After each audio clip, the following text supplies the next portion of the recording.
Hello, everybody, and welcome back to my channel. My name is Kiese, and you are watching Shay with the Hobbies.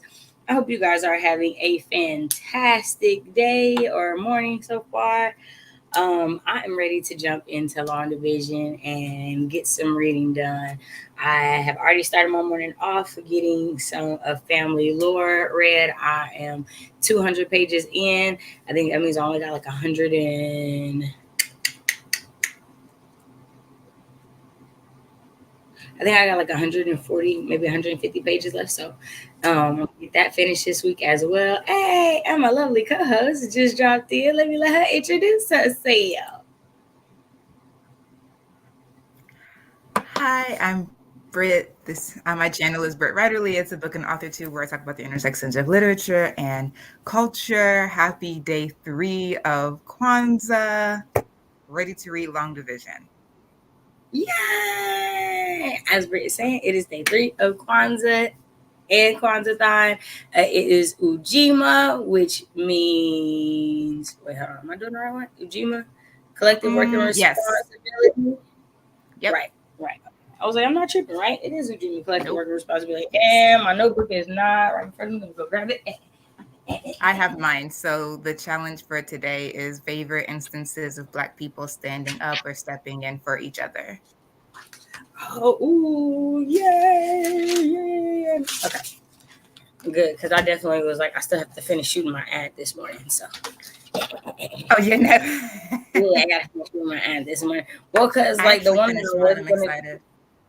was gonna do, I like switched it up. So, like, I'll tell you about it later. But I'm like going with like an oldie but goodie like reference, but like a new thing. So yeah, I'm excited. But anyways, y'all, it is day 3 and I have been I've enjoyed watching Brit's reels, and mine have been a little bit more informational this year. But it's specifically because I wanted to harp on the fact that it's okay to not have an answer when you're looking at the prompt. It's okay to be like, dang, I hadn't really thought about this before. I hadn't really looked at it like this. And it's okay to go do research. It's okay to go learn. It's okay to become acquainted with Black history and Black people, and the things that they have done in order to be able to answer the prompt. So for me, I had answers of things that like I did know, but I wanted to come up with things that I didn't. And so for this year, I did a little bit of research to give my answers just to encourage that. So definitely do not let that be a reason why you don't participate. Because when you hear the prompt, you're like, I don't have an answer just off the top of my head. It's okay.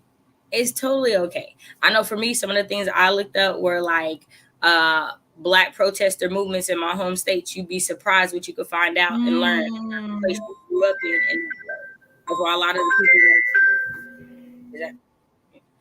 of the people that I'll be talking about in this week in the videos that you'll see come from Oklahoma, because I went ahead and just did that little bit of research because I wanted to know more about what had happened in the state I grew up in. So that's just a little encouragement for those of you guys out there who might be a little wary of trying to participate, because they do make you think. But that is the whole point of Kwanzaa-thon. Like, it is a week-long creative experience, but Kwanzaa is meant to be a reflective and educational and communal time.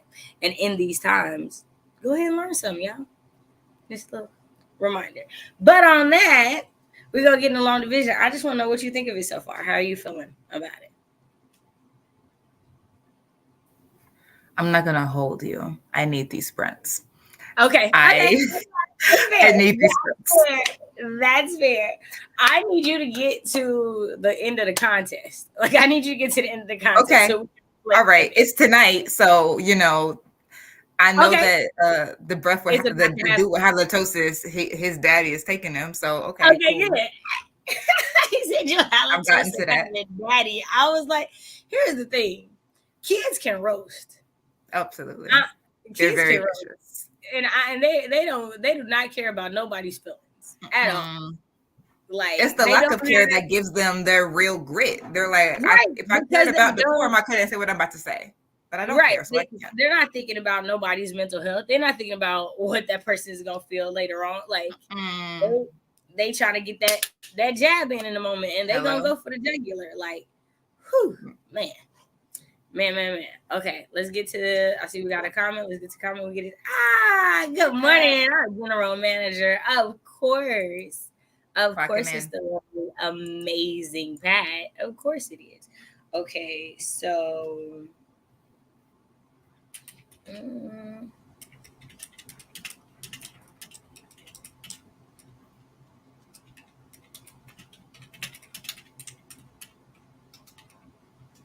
on, I'm trying to get the question together.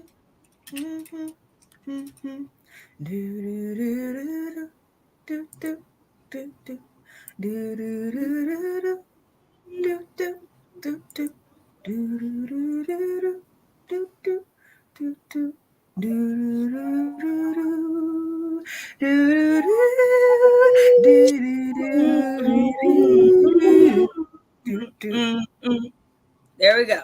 What are ways you make sure to step up for Black people around you? That is question number 1.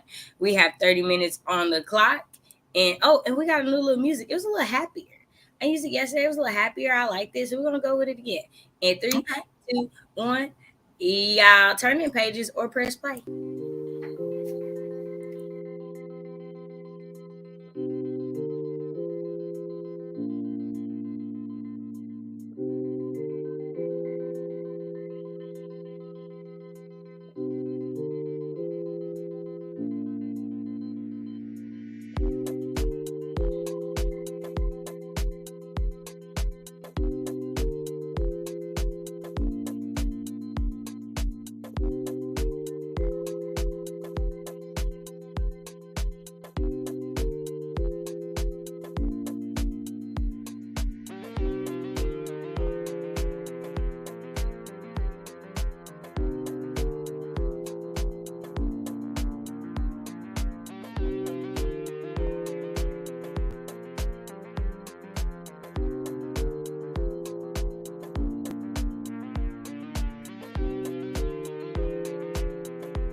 Everybody do.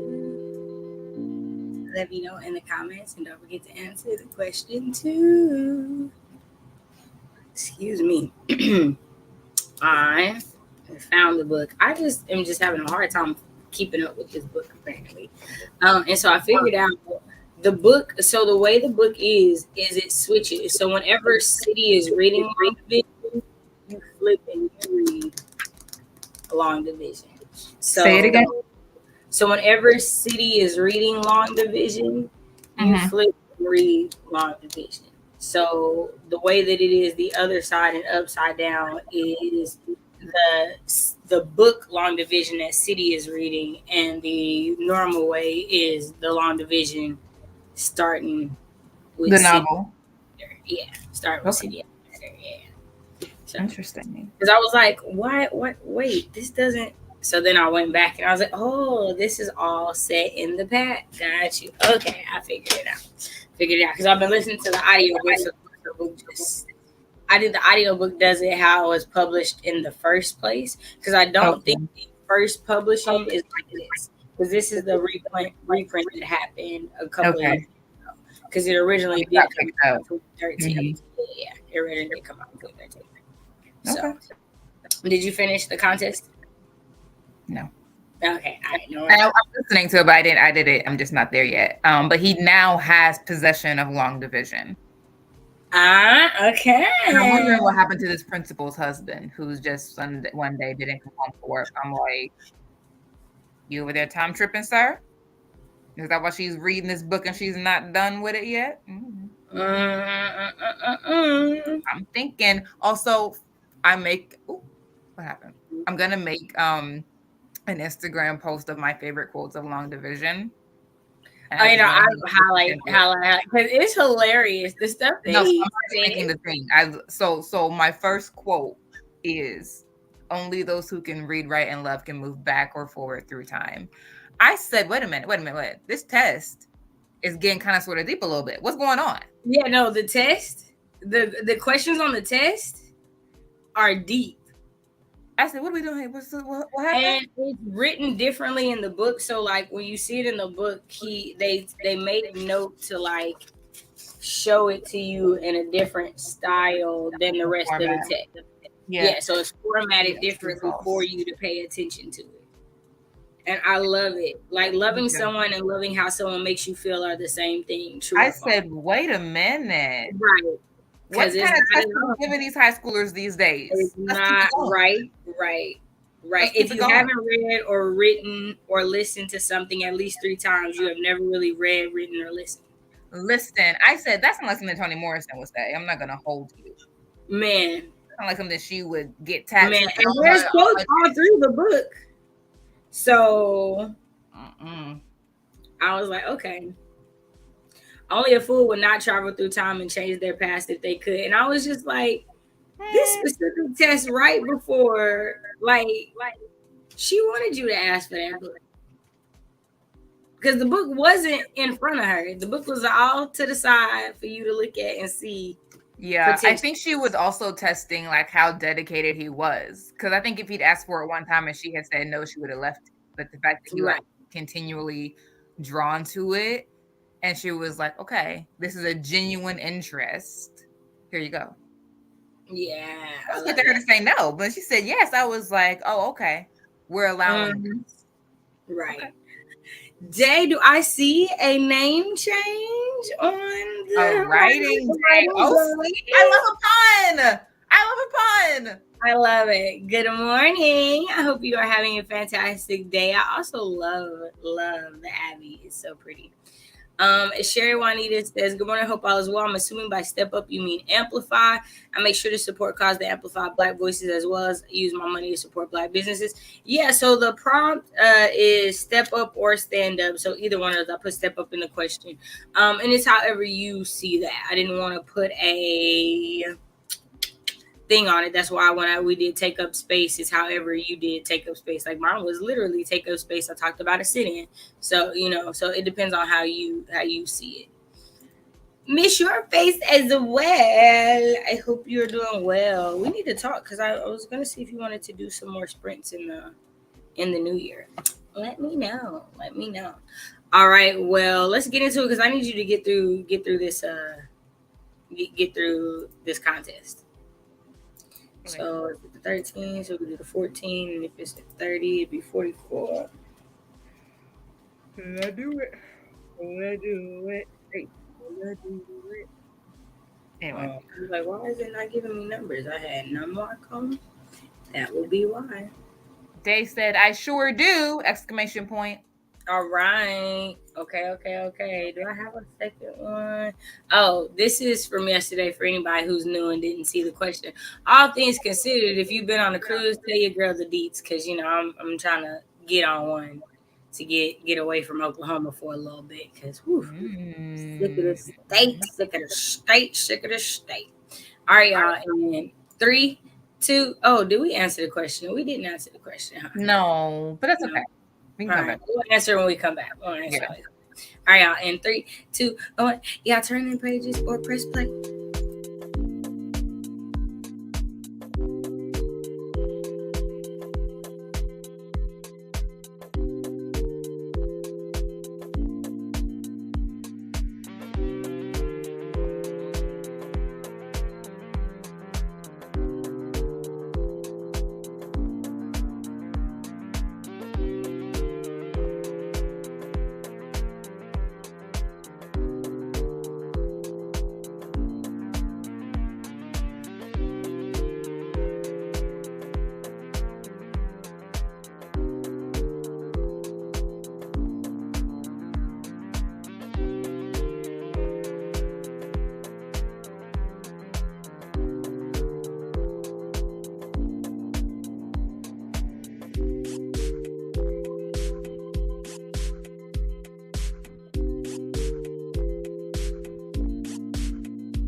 I'm not gonna hold you. I was listening, but I also got me a plate of holiday food, and I'm over here grubbing. So, as far as the other question that we had earlier that I did not answer, hold on. Let me get my mouse to working. Get off my rug, little boy. Thank you. Okay. What are ways you make sure to step up for Black people around you? So specifically with the channel that I have and the content I create, I try to make sure that I'm always highlighting Black authors. If you are new, let me talk a little lower. If you are new here, you might not know this, but if you've been here for a while, you know I pretty much almost exclusively read Black books. Now, I definitely read other people occasionally throughout the year, especially if someone recommends me. If somebody I trust is like, "Ooh, this book is good," cool. Or as of recently, there have been shows. I feel like the book is better. Not that this show is horrible, but I just feel like the book would have done better with this scene because this scene seems a little I've been reading those, and a lot of these shows are not written about Black people, so there's that. We'll talk about why that's a thing sometime in the future. But I definitely like to make sure that I am highlighting Black authors, especially as I want to be in that realm and space in the future. I want to make sure that I am uplifting the content that I say that I want to see. I'm uplifting the content that I say that I want to put out there. And I think that's really important because it's not just a February thing or October if you're in the UK. It's a constant thing for me. Like, read Black 335. And so with that, I also almost exclusively buy Black books for people. Outside of Frank Reddy, if I give you a book, it's almost always a Black person. He's probably the only non-Black author I've ever really given somebody a book of, unless I just have an extra copy of a book and need to get rid of it. But like actually going out and choosing a book to give people is almost always a Black author. So yeah, that's mine. And also, I ain't never been on a cruise, so all the details, go ahead and give it to me. And the story is really good. I feel like I'm in the middle now. I feel like I'm in the middle. I'm at like 3 hours and some change in audio.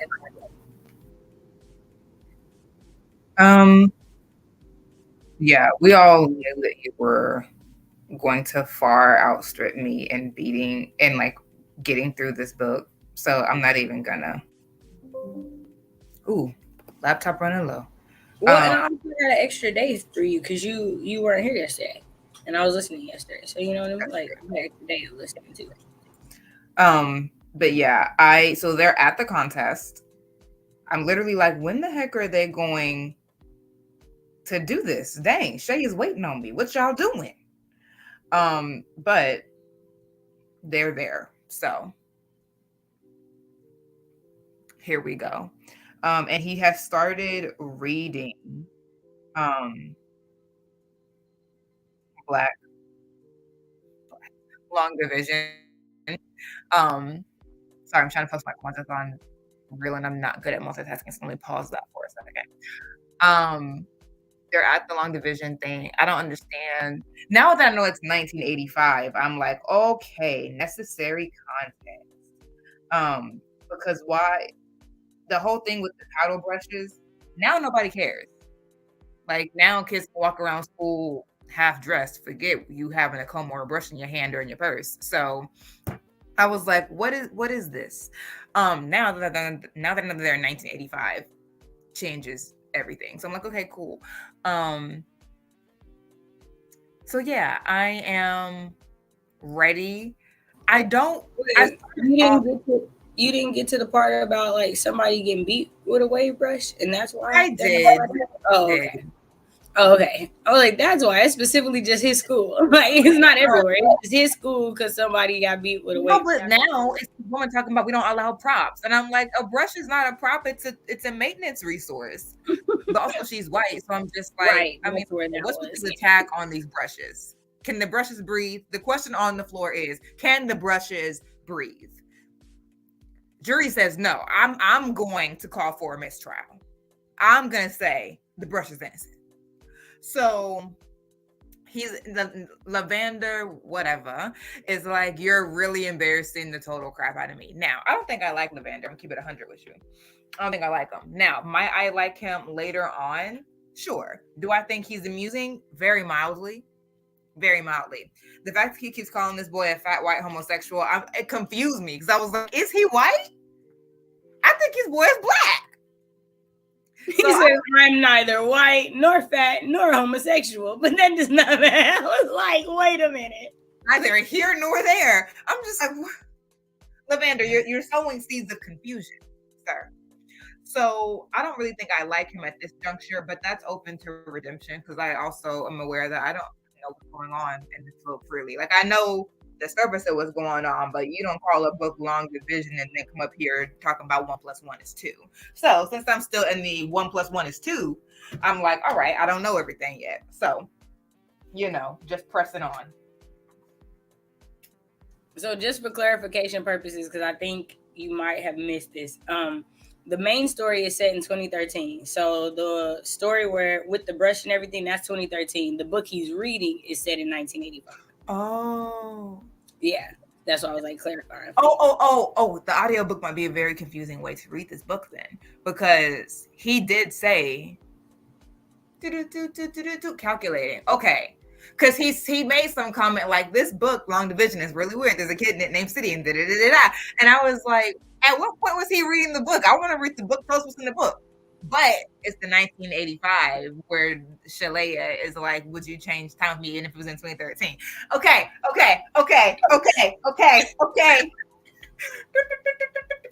Got it. All right. It's very, what did I remember? I said that's how I like came up. I really got familiar with the term meta. It is very meta because of the that's hard to do in audiobook though. Because it's like there's no they don't do anything to mark that difference. They just speak regularly as opposed to being like Long Division chapter 1. Like they just go into it. So I'm like, okay. Because it's not like that in the book. Like it's not separated like that, like in the physical. Okay. Well, like it doesn't even, like when I was looking at it, it doesn't say Long Division 2013, Long Division 1985. Like it doesn't even show you that. Like, so I'm intrigued. But I think the audiobook was made when the book was first written. I'm not entirely sure if the audiobook came when the renewal came. The good thing is we're buddy reading this, so if I get confused, I'll be like, what does the book say? I'm lost. Where are we at? I got you. I'm good. Okay. So let's get this. You step up for Black people, and I'll add the. You step up for Black people. Sure will. Okay, so I step up for Black people by listening to community, and honestly, we can't.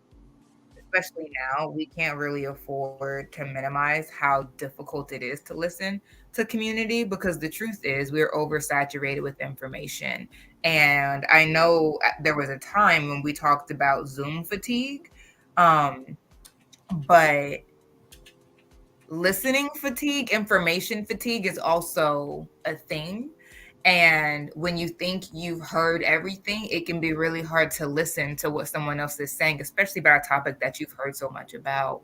But you can't do that when you're listening to a person talk about their experience in a particular industry, because yes, you might know the framework of like how something works, but you don't know what their specific experience was, and you don't know what lesson they learned from that, what connection they were able to make from that.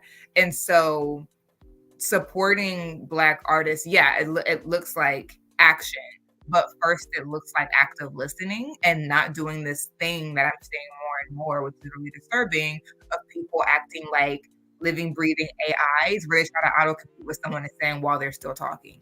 Listen. I don't need you to suggest the rest of my sentence. Listen, I'm going to say it.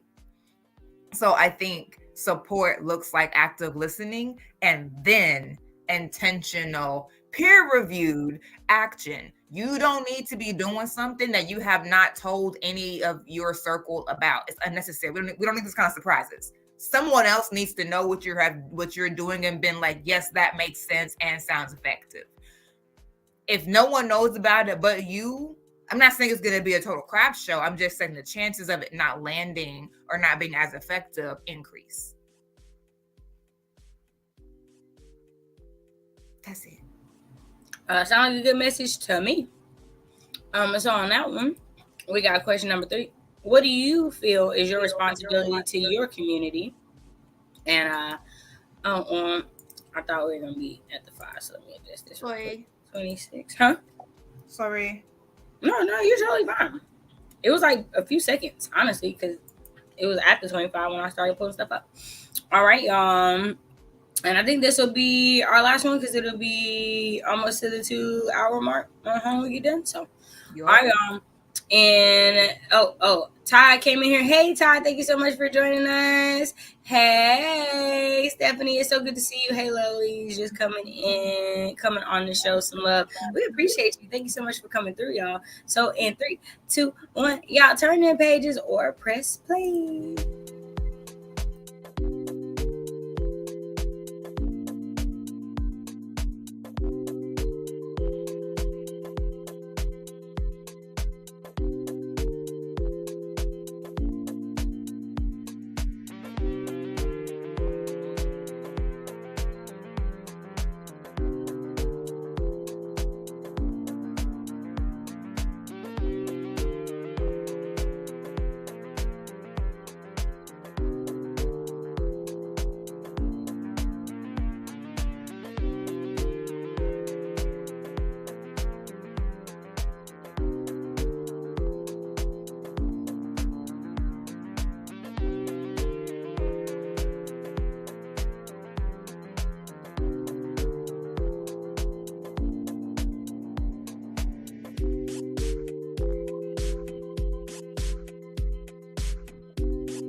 It's the final sprint. How did you do? Let us know in the comments. And how did my lovely co-host do?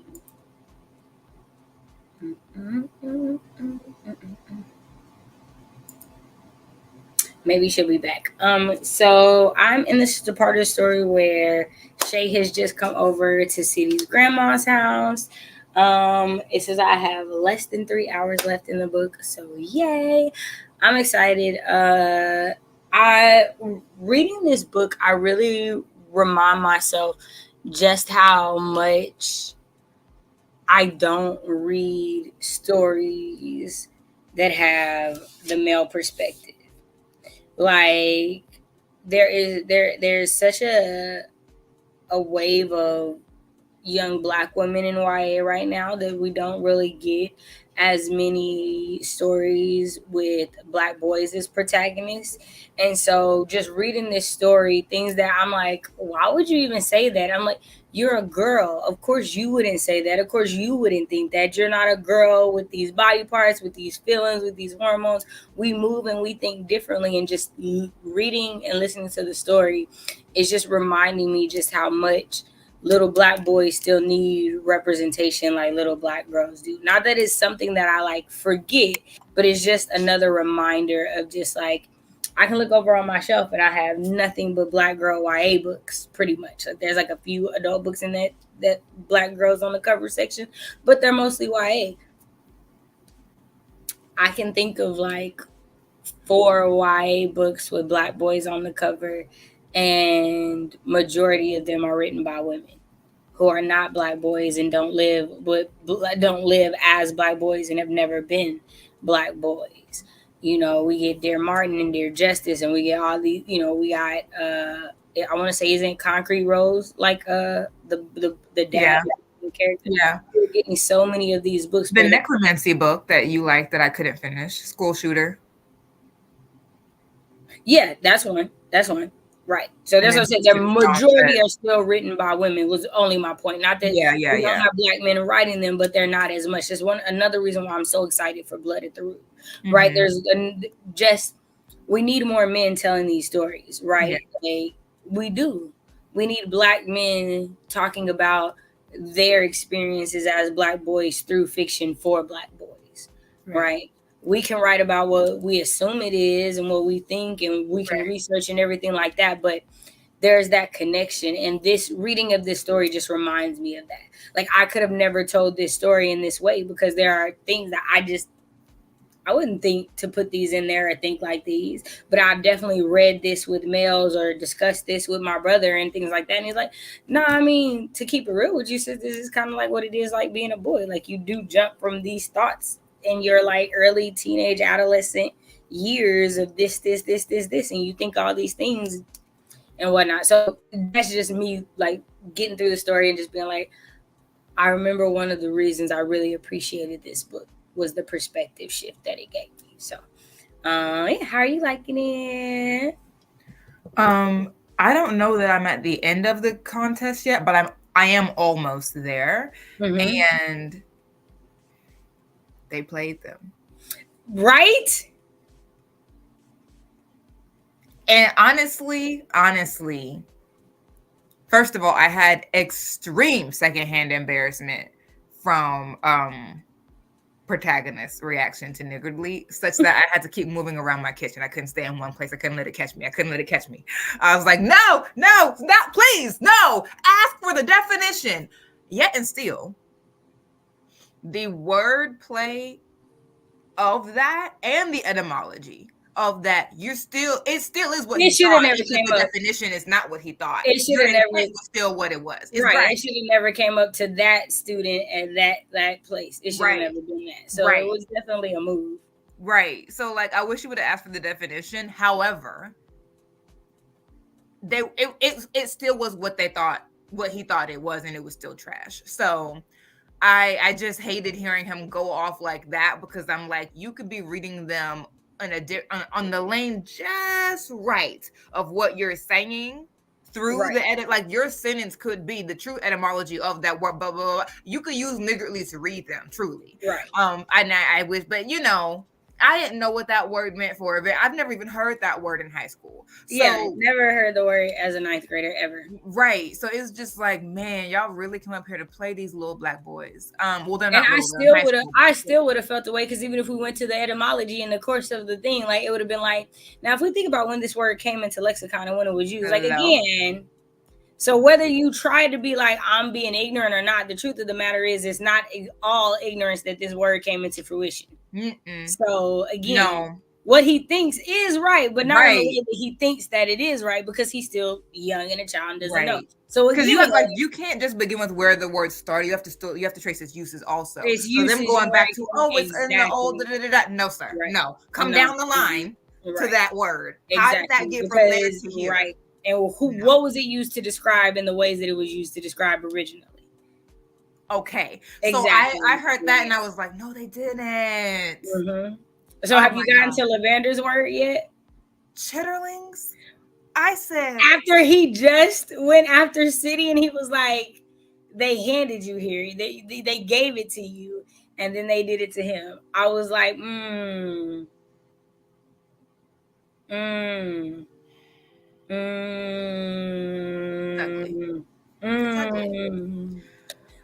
But I like what you talk about like the realizing that he could have still reacted that way and reacted us slightly differently, because again, like as we progress through the story, that's part of the entire story, right? Like it is this reaction and what happened at this thing and how it's affected everybody around him and everybody from this point on. Yeah, like everybody that he meets from this point on, because it's the start of the book. So in the real 2013, he has to deal with the real life thing that this just happened and the internet is real and everything is live and da da da.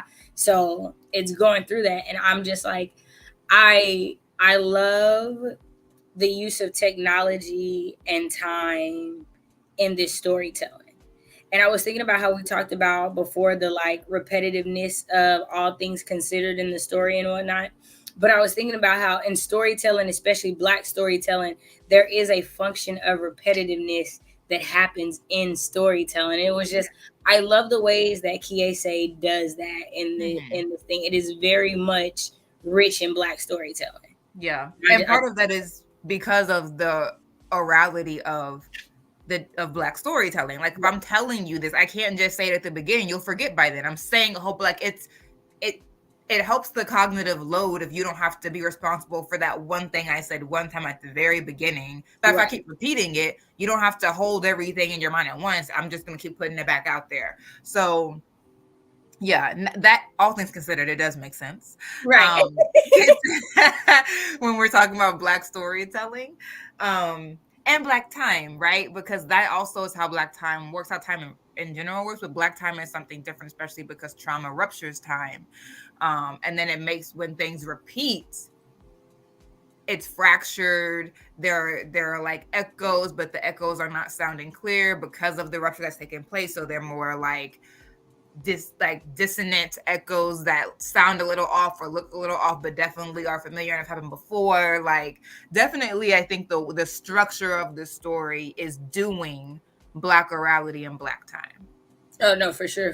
And I like that the conversation, like there is a underlying conversation as you continue through the story about respectability and like why, there is this big we've talked about it before, this big like F respectability. We're not about respectability politics and da da da. And it's like, I don't like hearing that. I don't like hearing that at all, because the truth of the matter is we wouldn't be here without respectability politics as we are as African Americans. It's part of what at a time we had to do to play the game to get where we got.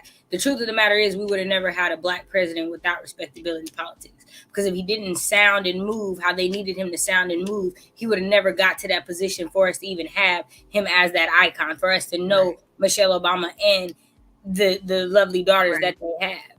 Like respectability is a tactic for Black survival. It is not something to be disrespected, and driving like it is, because it is not.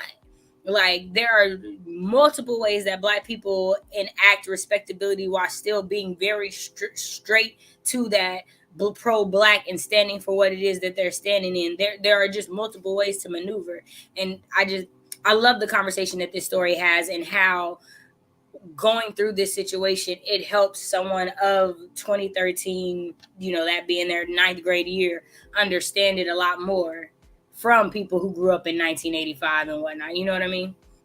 I just love the conversation that it's having. So I'm just excited as we continue to go through it. So for sure. Oh, mercy. Right. Okay, we are about to get out of here. We thank y'all so much for hanging out with us today. For me, what do I feel is my responsibility to my community? I think it is my responsibility to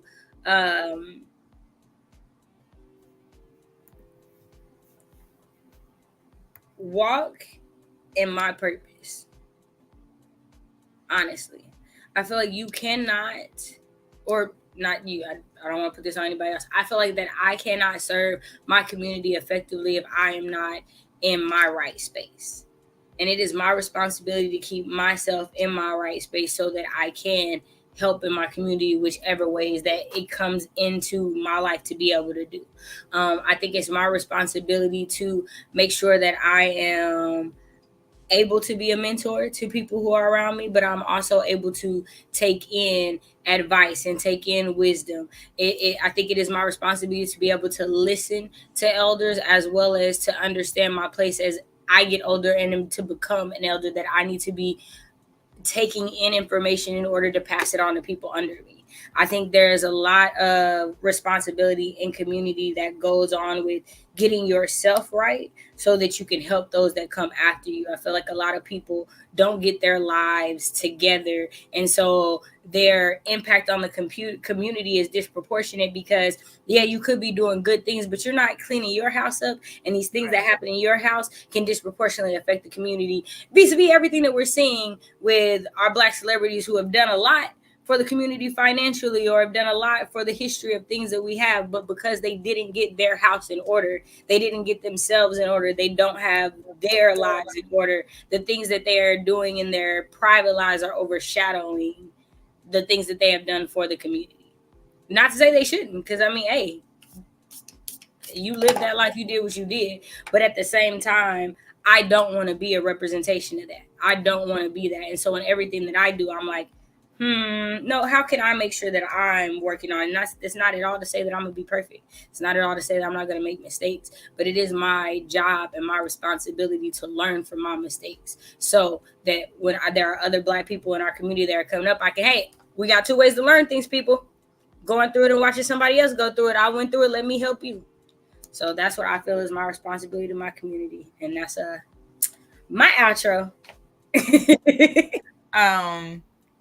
Yeah, I'll just keep it at what Assata Shakur said in her biography. It is our duty to fight for our freedom. It is our duty to win. We must love each other and support each other. We have nothing to lose but our chains. And I think fundamentally that's what it comes down to. Those 4 things. It is our duty to fight. It is our duty to win, which suggests endurance. We must love and support, which suggests both empathy and action. And we have nothing to lose but our change, which offers perspective. It can always be worse, but it has already been worse. So what is the point of saying, well, it's not working? Well, then find something that will. And so I think that quote really just grounds us in some guiding principles of not only why we do, but why we persist. All right. I love it. All right, y'all. We see y'all tomorrow, same time, same place. No, tomorrow I'll be on Brit's channel a little earlier at 9 a.m. Friday reading sprints. We're going to be back in the law division so Brit can get it done. We're good. We're only halfway through the week, so you still got plenty of time. Yes. You got plenty of time. 9 a.m. Central Time, 10 a.m. Eastern Time. Yeah, my bad, y'all. 9 a.m. my time. I always be thinking of I apologize. All right, y'all. We see y'all in the next one. Bye. There we go. Bye, y'all.